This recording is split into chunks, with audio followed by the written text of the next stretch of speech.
Welcome back to the Explainer. So if your yard feels, a bit more like a soggy swamp than a usable oasis, you are absolutely in the right place.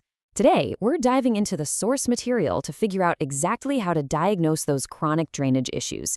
And more importantly, we're going to discover a permanent solution together. Let's get right into it. Okay, let's dive into this. Here's our roadmap. We'll be diagnosing your soggy yard, meeting the French drain, planning the core design, figuring out DIY versus hiring pros, and wrapping up with maintenance and expectations. Section 1. Diagnosing your soggy yard. Identifying the problem. Why does your yard squish underfoot? You know that exact feeling, right? You step off the patio after a rainstorm, and instead of solid ground, your favorite shoe just sinks with that awful squelching sound. Ugh. It's not just annoying, though. It's actually a clear physical signal that the natural drainage of your property is literally failing you. The warning signs really go way beyond just a passing puddle. We're looking out for puddles that stubbornly stick around long after the rain stops. We're talking about persistently damp grass that's just struggling to thrive, those dreaded soft spots that squish when you walk over them, and even visible soil erosion carving little lines along your slopes. These are undeniable red flags. They mean water simply isn't moving away from your property the way it really needs to. All right, moving on to Section 2. Meet the French drain, the underground hero. The sources totally strip away all the complex landscaping jargon to reveal exactly what this thing is. A French drain is simply a buried trench system designed to collect and channel excess groundwater away from problem areas. That's it. It's not magic, it's just physics. It's a highly effective, super practical water management tool designed to keep your yard usable and your home's foundation safe from being constantly stressed out by water saturation. So where exactly do we deploy this hero? Well, it's perfect for those chronically soggy areas where your grass is literally drowning and struggling to grow. It's also ideal for those low spots in your yard that essentially turn into miniature ponds collecting storm runoff. It works absolute wonders for tricky side yard or slope drainage, where water really likes to channel and undermine the soil. And critically, this is a big one. It's essential when surface water is actively shedding right toward your house, threatening your foundation. Okay, Section 3, Planning and Core Design. Building the blueprint. Let's break down the core anatomy of the system. First, you dig a trench with the correct slope, because honestly, gravity is the real engine of a French drain. Second, you lay down a perforated pipe wrapped in drainage fabric, or geotextile, just to keep the soil out and prevent any clogging. Third, you fill that trench with clean, washed aggregate, which is basically just gravel. The water seeps down through the voids in this clean gravel, finds that perforated pipe, and flows right away. Finally, step 4, that pipe connects to a safe outlet. It's an incredibly elegant, simple system when it's built correctly.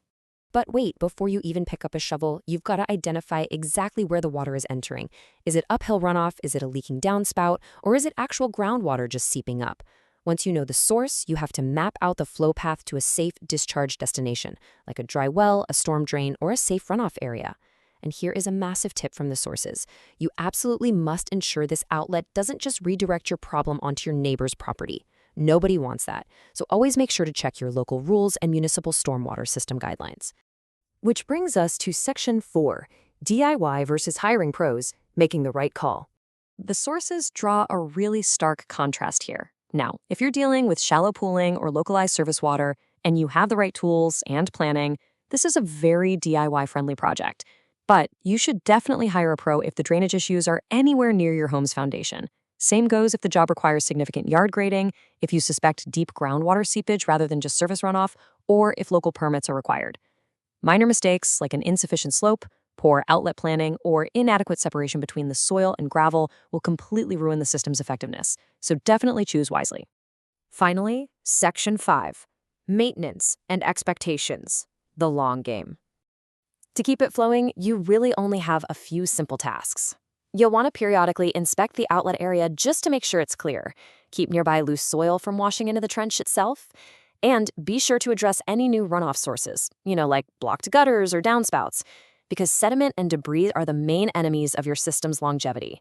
Basically, keep the gravel clean and the drain will take care of the rest. I think the biggest takeaway here is patience. After installation, it's perfectly normal for the site to take some time to fully stabilize. You aren't going to see instant desert-like dryness the very next day. However, over subsequent rain events, you will absolutely start to see improved drying in those targeted zones and significantly fewer puddles. Permanent relief from that soggy ground is for sure coming.